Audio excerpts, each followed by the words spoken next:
ವಿದ್ಯಾರ್ಥಿಗಳಿಗೆ ಹೂ ನೀಡಿ ಶಾಲೆಗೆ ಸ್ವಾಗತಿಸಿದ ಮಲ್ಲೂರಹಳ್ಳಿ ಸರ್ಕಾರಿ ಹಿರಿಯ ಪ್ರಾಥಮಿಕ ಶಾಲೆಯ ಶಿಕ್ಷಕಿಯರು. ಶಿಕ್ಷಣ ಇಲಾಖೆಯ ಆದೇಶದಂತೆ ಮೇ 31ರಂದು ರಾಜ್ಯಾದ್ಯಂತ ಎಲ್ಲಾ ಶಾಲೆಗಳ ಪ್ರಾರಂಭೋತ್ಸವಕ್ಕೆ ಆದೇಶವನ್ನು ನೀಡಿತು. ಅದರಂತೆ ಇಂದು ಹೋಬಳಿ ಮಲ್ಲೂರಹಳ್ಳಿ ಗ್ರಾಮದ ಸರ್ಕಾರಿ ಹಿರಿಯ ಪ್ರಾಥಮಿಕ ಶಾಲೆಯ ಶಿಕ್ಷಕಿಯರು ಶಾಲೆಯ ವಿದ್ಯಾರ್ಥಿಗಳಿಗೆ ಹೂ ನೀಡುವುದರ ಮೂಲಕ ಸ್ವಾಗತಿಸಿದರು.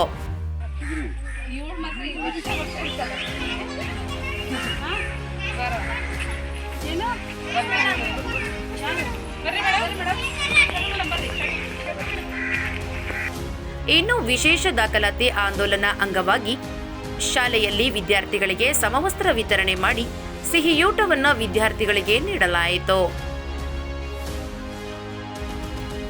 ಇದೇ ವೇಳೆ ಶಾಲೆಯ ಮುಖ್ಯ ಶಿಕ್ಷಕ ನಾರಾಯಣ ನಾಯ್ಕ, ಶಾಸಕರಾದ R Rajanna, M Ramesh, CE Manjunath Chari, B Sumitramma, C Shobha, N Pushpalatha, HN Vijayalakshmi, GS Vishal, V Pavana, SK Farheen Taj ಶಾಲೆಯ ವಿದ್ಯಾರ್ಥಿನಿಯರು ಇದ್ದರು.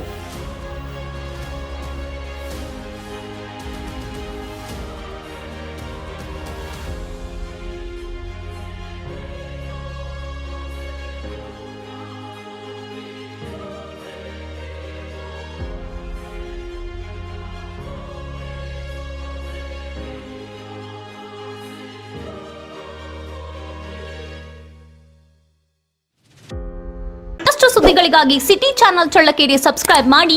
ನಮ್ಮ ಚಳ್ಳಕೆರೆ ಟಿವಿಯನ್ನು ಪ್ರತಿದಿನ ಸಂಜೆ 8 ಗಂಟೆಗೆ ವೀಕ್ಷಿಸಿ.